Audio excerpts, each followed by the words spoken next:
Yo, we had a big time win from the Dubs on Sunday, and now an opportunity for a winning streak coming up on the road. Why Brandin Podziemski and Moses Moody proved to be huge in that game, and why Steve Kerr believes they may be turning a corner. That's all ahead. You are Locked On Warriors, your daily Golden State Warriors podcast. What are they going to say now? Part of the Locked On Podcast Network, your team every day.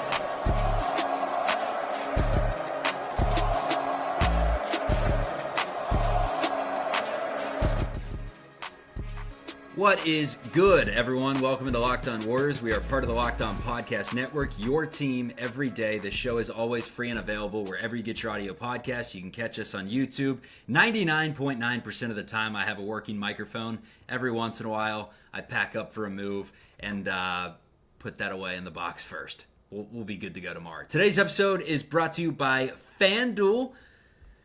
Use your profit boost on any NBA future and get entered for your chance to win a trip to the NBA Finals. Play your game with FanDuel, the official sports betting partner of the NBA. What a win it was on Sunday, folks. 128-117 over the Denver Nuggets at Chase Center. It had a feel of that San Antonio Spurs game right before the All-Star break.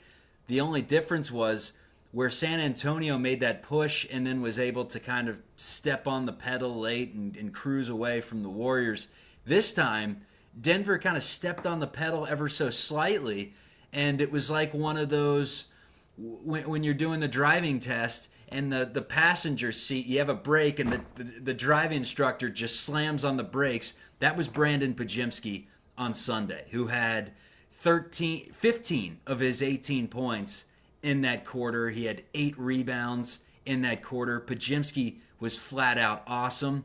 Moses Moody was fantastic. He had 23. Those two together are such an important part of the Warriors' success. But I want to focus first block on Brandin Podziemski and what he did in that fourth quarter. Steve Kerr had some good things to say about him. I want you in the chat and in the comments to react to Kerr's comments.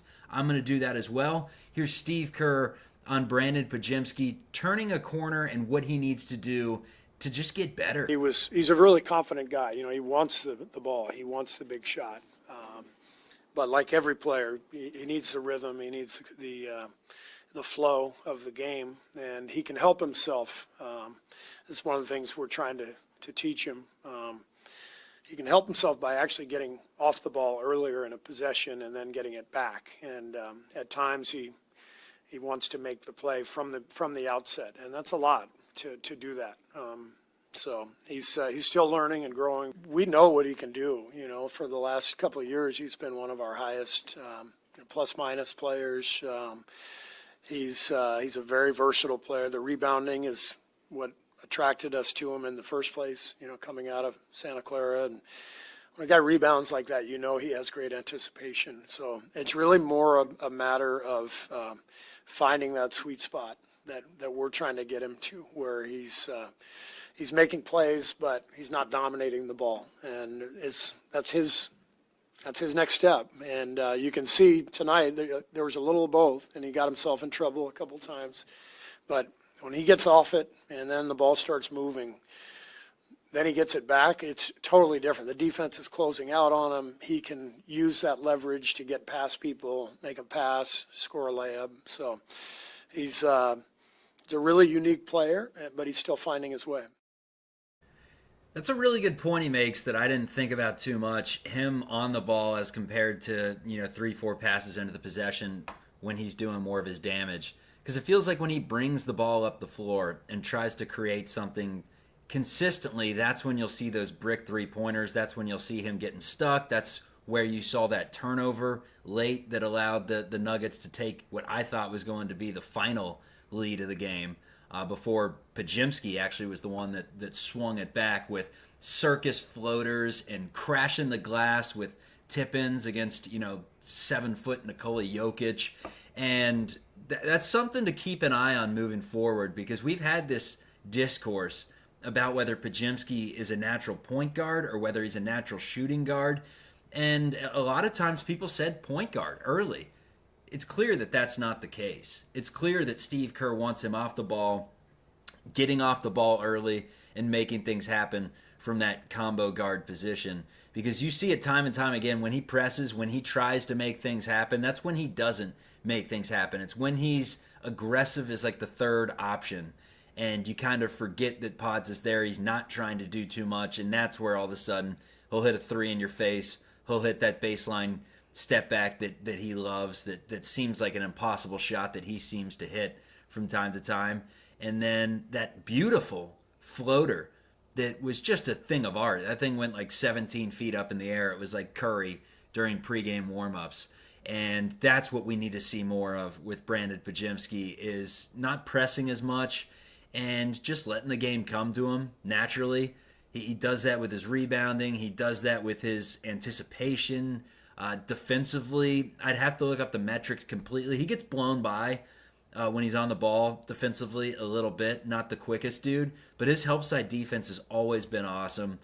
He's tenacious. He attacks, and he's a tough young player, no doubt about that. Needs to consistently knock down the three and needs to be this type of player more consistently.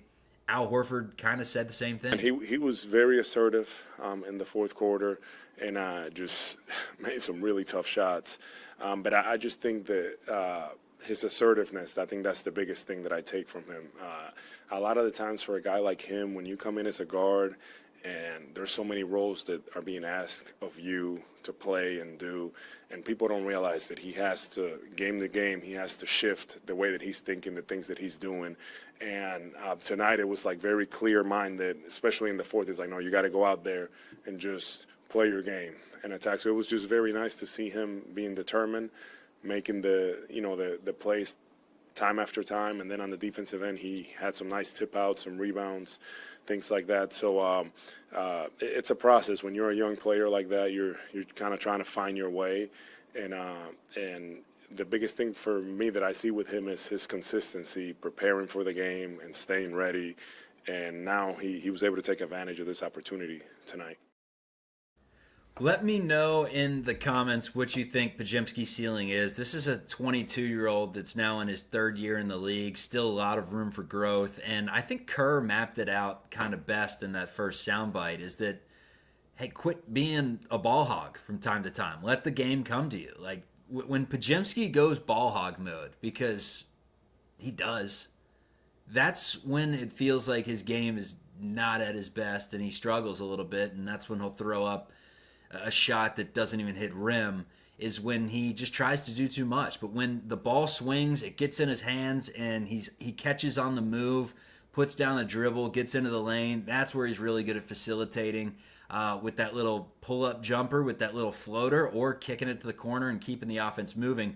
But when he brings the ball up the floor and tries to create that way, I'm glad Kerr noticed it, because I noticed the same thing. That's when the offense seems to stall, picks up his dribble, gets lost, and nothing usually comes from it. Not always a turnover, but it just bogs things down. Whereas, off the catch and, a couple passes into the offense seems to really be his sweet spot. And that's what he's working on, clearly. That's what Steve Kerr keeps telling him, clearly. Moses Moody, what does he need to keep working on? Where has his game progressed recently? Steve Kerr's really optimistic about the progression that Moody's made this season, specifically over the last 6 weeks. Here, Kerr's thoughts on Moses. That's straight ahead on the program. Destroy Jimmy and Domino's. I know Jimmy drinks great wine. Today's episode is brought to you by Indeed. Workplace chaos, deadlines stacking up, inbox overflowing, and the one position you have to fill is sitting open. When the pressure's on and you need the right hire, this is a job for sponsored jobs. Indeed Sponsored Jobs helps you reach the people who actually fit what you're looking for with skills, experience, and obviously location's important, so you're not just hoping the right candidate stumbles across your post. Here's a stat that says it all. In the time I've been talking to you, companies like yours made 27 hires on Indeed, according to Indeed data worldwide. So spend less time searching and more time interviewing candidates who fit what you're looking for with Indeed Sponsored Jobs. Listeners of the show get a $75 sponsored job credit to help you get your premium job the status it deserves. Indeed.com/podcast. Indeed.com/podcast. Tell them you heard about the opportunity on this podcast, Locked On Warriors. Indeed.com/podcast. Need to hire. This is a job for Indeed sponsored jobs. Today's episode is also brought to you by TurboTax. It is that time of the year, folks, and tax season doesn't have to take over your life. This year, TurboTax is making it easier than ever to just hand things off and move on with your day. With TurboTax Full Service, you can have your taxes done for you by a trusted local expert, start to finish, without the stress or the guesswork. Instead of spending hours trying to figure out your forms, W-2s, self-employed forms, all those sorts of things, write-offs, no, have a huge time saver with real professionals that get it all done for just $150 all in. If a TurboTax expert didn't file for you last year, make sure you do it by February 28th. Take taxes off your plate and get back to your life. Visit turbotax.com/local to book your appointment today. Destroy Jimmy and Domino's. I know Jimmy drinks great wine.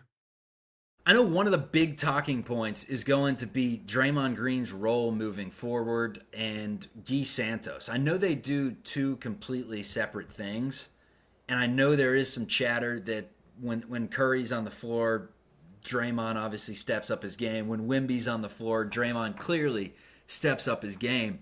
But Guy Santos is putting on a nice little run that makes me believe he should be given more and more opportunities. And remember, just a couple of games ago, Santos doubled up Draymond in minutes. Santos, 17 points, 5 rebounds, and 7 assists on an efficient 6 of 7 shooting and 2 of 3 from deep against the Denver Nuggets. It's now 3 straight games, I believe, where he scored 17 points. He's been a positive just about every game he's played this season, it feels like, a +5. Warriors have something in Guy Santos. We're going to do a show moving forward about, contracts and, with Podziemski entering restricted free agency and certain players that are on the cheap that the Warriors would be looking to bring back. And to me, Guy Santos and DeAnthony Melton have to be your top 2 priorities in terms of guys under like $7 million that aren't under contract that you need to get under contract for the longer term because they're steals. Both of those guys are tough. They bring an edge, and they seem like winning basketball players consistently. Al Horford's been a winning basketball player for decades at this point. Literally decades, dating back to his days with the Gators when he won multiple national championships. But Horford had 22 points on 8 of 11, 6 of 7 from 3, hit 5 3-pointers in the first half that allowed the Warriors to take a pretty big lead that obviously was taken over by the Nuggets with a third quarter where the Warriors were just fouling and turning it over. But Al was there with his defense, with his passing, and with a few timely buckets late that allowed the Warriors to win this game. Horford, what can you say about him aside from the fact that the guy's pushing 40 years old, and I'm excited that they have him under contract for another season aside from just this year, because the dinosaur crew next year, you don't want to mess with the walking crew, with the walkers that chase. I mean, they're going to be old next year. Don't get me wrong, especially if Kristaps is on the team as well. It's a team full of dudes from 32 to 40, but they got some winners, and Al Horford is one of them for sure. Moses Moody, 23 points in the game. He's just become a very consistent spot-up three-point shooter. The numbers back up. The advanced analytics at this point, he's at 41% over his last 10. He's at 37% on the road, and he's at 40% from three-point range for the season. Moody's averaging about 12 points per game. It's the best shooting season of his career. I've always said that the key to Moses Moody is to be at that 40% mark. That's his swing skill in the NBA. It's not putting the ball on the deck like he did when Jamal Murray closed out lazily and slamming it home. It's not crossing someone over like he's white chocolate or like he's God Sham God. That's not his game. His game is simply catch, shoot, fundamental basketball, good defense, use your length. Those things. Simply put. How many double-doubles has he had in his career? He's never had a triple-double. He's not that type of dude, although he did have 23, 7, and 5 in this game. But specifically, the catch-and-shoot aspect of him, for him to be shooting 40%, that's a $13 million player. You're getting your value. You're getting your money's worth with Moses Moody knocking down 40% from three. Here's Steve Kerr on the progression that he's made to his game. Moses has been brilliant for 6 weeks. He's shooting the lights out, the confidence. He's, maybe been our most consistent performer. His on-ball defense is top of the league against pick and roll. He's such a great teammate. He's there for you every night. The way he works, he's so poised. It's really fun to watch Moses blossom and have such a good season. And there was a stretch in there for a month or so, maybe in December, where he cooled off. But I think this is the guy who he is. He's really a good shooter and good defender, and somebody you can count on every night. Are there things that you've seen him grow from this year compared to last year? I think he's quicker and stronger. You saw the baseline move where he dunked it, rip through. I think it's a natural progression for a young guy, after 3-4 years to grow into your body and get a little stronger, a little quicker. So I see him getting past people more now than in the past. Glad the chat's getting involved. Studio pops in and says, it's insane to hear the way you talk about Podz versus how you speak about Moses. The bias is insane. Now, there is slight bias. I do think Podziemski, or at least thought Podziemski, had a brighter ceiling and higher ceiling, brighter future, whatever you want to call it, than Moody. I thought he just had more tricks in his bag. But to say that the bias is insane there, I mean, I like to think that I've called it as it is most of this season. It was just 3-4 days ago. I was completely out on the way Podziemski was playing, and I was completely out 3 quarters into the game against Denver. I mean, he has not turned the corner by any means. He had a very good quarter, and the question moving forward is, can they both turn the corner together? Can they do this where they're combining for 41 points in a game and shooting collectively 16 of 32 for 50% and knocking down multiple three-pointers each, and Podz is grabbing 15 and dishing 9, and Moody's grabbing 7 and dishing 5. Like, that's what the Warriors need. I've always said that the villagers of this team were Moody, Podz, Kuminga. Those were the 3 that the Warriors needed substantial growth from to have any sort of chance based on just internal development to win a championship. Kuminga, we'll see what he does in Atlanta as he's getting ready to be cleared here soon, maybe playing in the next couple days. But when it comes to Moody and Podz, there's still a lot of room for growth in their game, and they're still at that age where it's not even close to finality, right? I mean, let's put it this way. I always tell you about the rookie cards. I always make the example of that. When I grab a rookie card of someone that's like 19 years of age, you're holding that thing. Once you get up to 24, you're like Baylor Shireman's age or something along those lines. Then I start to question Amari Williams. Then I start to question, like, all right, he's 24, 25. How much room for growth truly is there at this point with how many years he's played in just basketball as a whole? And the answer usually is not a ton. I mean, usually I think the biggest – I would say the biggest 3-year period for growth is between 20 and 23, 21 and 24, it would seem, to where some of these dudes that just don't really understand their own game or are trying to do too much or trying to take aspects away from other people's games and incorporate it into their own when that's not really their game. You learn your own game your first couple of years in the league, but I do think there's like an age that it kind of clicks for a lot of these guys, at least based on history. I mean, history will tell you that there's not many 27-year-olds. I mean, I would say Norman Powell, actually. I got to look this up because Norman Powell, I feel like, is one of those guys that just kind of came out of nowhere to a certain degree. And he, at this point, is 32 years of age. And Norman Powell, I mean, at 23, he was averaging 8 points. By 26, he hit double figures for the first time for 16 and has been in double figures every year since. So 26, I guess that's kind of a late push for someone. Like I'm saying, typically you see it before like their 25th birthday. But Moody and Podz have years to go before they hit that threshold. And again, to bring back what sparked up this conversation about the bias between Podz and Moody, I just think Podz has more tricks in his bag than Moody. And if you say, well, Podz is tiny, whatever it may be, I think they're pretty similar in height. Maybe not in length, obviously. Moody's got that great wingspan. But Moody's 6'5", I would say. Yep, he's 6'5". Podziemski, if I had to guess, is 6'4". Yeah, so they're an inch apart. I just think Podziemski has a little more tricks in his bag defensively. We'll see who's going to be the better one when it's all said and done. But I'm excited about both to a certain degree as role players.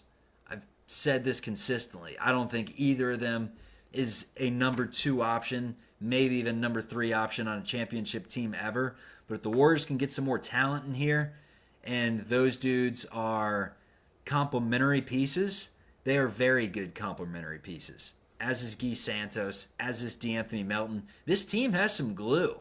They have really good ancillary pieces. The issue is with no Jimmy, with no Steph right now, you just don't have anything at the top. When Steph comes back, I still don't think you have enough at the top. And when Jimmy comes back next year, if you get this growth from Podz and Moody where they are given all this experience of being kind of counted on the rest of the way, and you get something decent from Porzingis moving forward, although Kerr was asked about Porzingis' status and basically just shrugged his shoulders and said, no, I don't know anything. But if you can get that growth from them and the midseason return from Jimmy next year, maybe we're cooking something. Maybe it's a first-round, second-round win and not an NBA championship, but pulse. It's all we want. All we want at this stage in a dynasty that is fleeting us by, all we want is a pulse, an opportunity to watch some meaningful basketball, and we're going to get that this year. Even if the Warriors sputter, we're going to get that this year because that 10 spot is a lock. At the very worst, that 10 spot is a lock, which gives you at least a game of meaningful basketball. How meaningful, we'll see as the year develops. But to do what they've done in the last couple of weeks and go toe-to-toe with San Antonio and then fight with Denver, lose the lead, regain the lead, and win that game against Denver, where you do have to throw an asterisk next to it because it was the third game in like 3.5 days. But a win's a win. You're not going to complain about that. 2 more winnable games coming up. We'll tell you about the schedule and how we should be feeling about the Warriors' chances in some of these games moving forward straight ahead on Locked On Warriors. And most importantly, he a dog. We need more dogs. Today's episode is brought to you by America's #1 sportsbook. If you ever wanted to experience the NBA Finals live and in person, FanDuel's giving you the chance to turn the dream into reality with their NBA sweepstakes. Here's how it works. Use a profit boost on any NBA future, any. You'll automatically be entered for a shot to win an NBA Finals trip for 2. That's right, flights, tickets, the entire experience. So if you're looking at the board and you're going to put in an NBA futures bet anyways, you may as well win double for it. Visit FanDuel.com to get started. Use your profit boost on an NBA future and get entered for your chance to win a trip to the NBA Finals. Play your game with FanDuel, the official sports betting partner of the NBA. And buddy, stop trying to dribble the ball. All right, straight ahead for the Warriors. First of all, a game on Tuesday against the New Orleans Pelicans. Then on the road at the Grizzlies. The Grizzlies, I believe, were able to, I think they hung on tonight. Let's give you that score live. No, the Kings took down the Grizzlies. Memphis is reeling, obviously. They may be in tank mode, but the Kings beat them 123-114. Memphis has an interesting team at this point, to say the least. By the way, for those of you that are kind of day oneers of this show, everydayers, and listened to me a lot last summer when I was screaming for that dude Daquan Plowden in the Summer League, and a lot of you in the chat are like, Daquan Plowden, he's a Summer League guy, whatever, don't get too fired up about stats. This guy continues to go off when he gets opportunities. He played 26 minutes for the Kings tonight. He had 19 points. He was 6 of 12 from the floor. He was 4 of 9 from 3. He had 5 rebounds. I know he's an older guy. He's like 26 or 27 at this point, but he hasn't gotten many opportunities, and when he has, he's made the most of them. He's a bigger wing that can stretch the floor. That's one that I wish the Warriors had in Santa Clara to play around with right now, because he's kind of a dog. He's a good player. Grizzlies, meanwhile, who are going to be coming up here soon, they got G.G. Jackson, Jalen Wells, Javon Smalls playing good ball for them, the dude from West Virginia who's a rookie. And then they just got Rupert from the Blazers, who had a double-double in the game today. Walter Clayton Jr., Cam Spencer. You got to win that game. You beat them the last time you had an opportunity against Memphis, but it took a heroic effort and potentially a tank job for Memphis to win that game. You have to win that game. Now, the Pelicans, it's a little different than Memphis in the fact that I actually think they have some talent. They're not good by any means. The record is pretty atrocious. It's 14th in the West. It's 16-42. So technically speaking, that's a more winnable game, and you should win that even more so than the Grizzlies. But the Pelicans with Zion and Jeremiah Fears and Derek Queen, they have some guys there that can definitely put on a show and beat you. And they have been playing, I say, better ball. They've won 3 out of their last 5, which for them is pretty decent. They're coming off a win over the Sixers on Saturday, where they got 21, 6, and 8 from Zion. That's just another Saturday. He does that all the time, but it hasn't really amounted to winning. They got 10 and 9 from Derek Queen, who's probably one of the 6 best rookies in the NBA. Like, if I had to go through them off the top of my head, I would say it's Coop, it's VJ, it's, I guess you could throw Dylan Harper in that mix. We'll go Coop, we'll go VJ, we'll go, I don't even think Ace Bailey's in that mix. Cedric Coward's got to be there. Murray Boyles is nice for the role that he plays, but I don't know if he's there. I would probably say Queen's in that mix. And I guess you got to put some of those San Antonio dudes, Dylan Harper, in there as well. But Pelicans have some nice young players. Watch out for them. A little preview of what they've been doing the last few weeks is not really defending. They gave up 139 to the Bucks. Excuse me. Voice crack. 123 to the Heat, and they gave up 115 to the Pelicans, 141 to the Bucks. They give up points, to say the least. So the Warriors should be able to score on this team, even with some of these players out. I will say, for Golden State, having 7 dudes in double figures against the Nuggets was impressive, and not only that, encouraging, I would say. The season you've gotten from Will Richard right now, who, like I said, is 23, still got a couple years to hit that peak, to really see what you've got. He's averaging 7 points on 47%, but they haven't asked him to do much, and that's not his game, right? His game is kind of do the little things, be disruptive, be connective tissue, knock down open threes at a 35% clip. He's been great from the charity stripe at 83%. Doesn't really turn it over, less than a turnover a game. Doesn't really facilitate and dish the rock with just an assist per game. Doesn't get a ton of rebounds by any means. The stats are nothing sexy from Will Richard, but he plays good ball, winning basketball. He helps your team win, and for someone that you essentially weren't even slotted to get, I mean, Alex Tui was your pick, and you traded back to not only get Tui, who's not on the team anymore. Interested to see what his career is going to look like if he does get his opportunity in the league. But Will Richard at 11 points against Denver, you like that showcase. And then Gary Payton. Let's give GP2 a shout out for a minute. We always know Gary lives around the basket. We know that when someone beats their man off the dribble, not that it happens a ton for the Warriors, but when they do, Gary's coming weak side to slam it home on that little lob. Loves that play. Rebounding-wise, that's not necessarily his game, but he'll have those tip slams from time to time. But the three-point shot, knocking down 3 of them at huge moments against Denver, was an extremely pleasant surprise. If you can get Gary Payton hitting 3 of 8 any night of the week, you'll absolutely take it. Now, on the season, he has not been great, just 32%. And for his career, he's only been 33%. So Gary, not a three-point shooter by any means, but on this particular Sunday, he was excellent. Quentin Post is a name that we have not heard in a minute. When's the last big Quentin Post game we've had?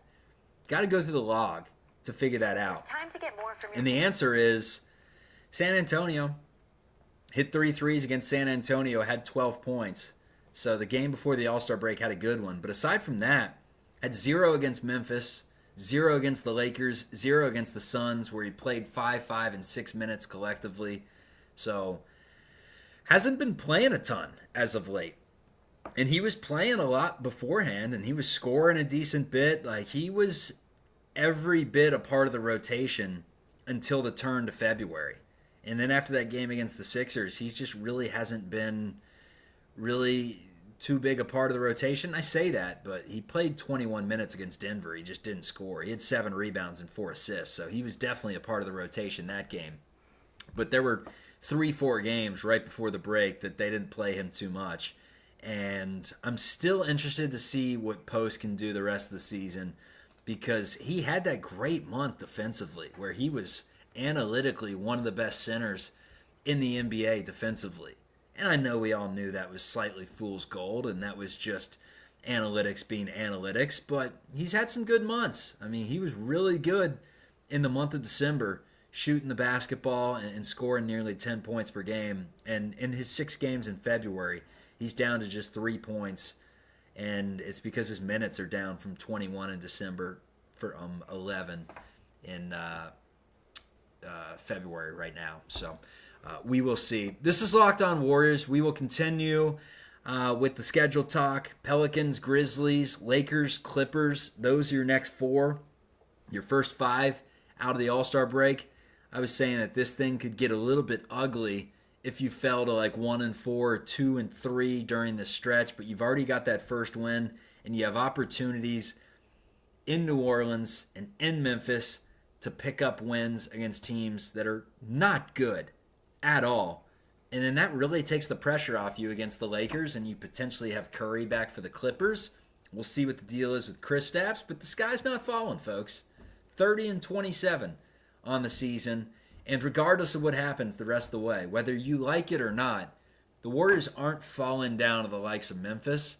So we're going to get at least 1 game of meaningful basketball. The hope is that we get 7 games, at least, of meaningful basketball. And hopefully the Warriors don't have to win a game to get those 7 games. That 6th seed, it's going to be tough. A lot of good teams that the Warriors are chasing. But you're telling me there's a chance. Plenty of chances coming up, starting with the New Orleans Pelicans. Post-game with Kylan. I'm telling right now, she's in the other room. She's doing post-game with me tomorrow night. Kolsky, if you're watching, you can join as well, and I will have a microphone for that one. I'll pull it out of the box, or we'll go to Best Buy and get one. But anyways, thank you for tuning in. Leave your thoughts about the Warriors in the comments. This is Locked On Warriors, part of the Locked On Podcast Network, your team every day. We'll see you.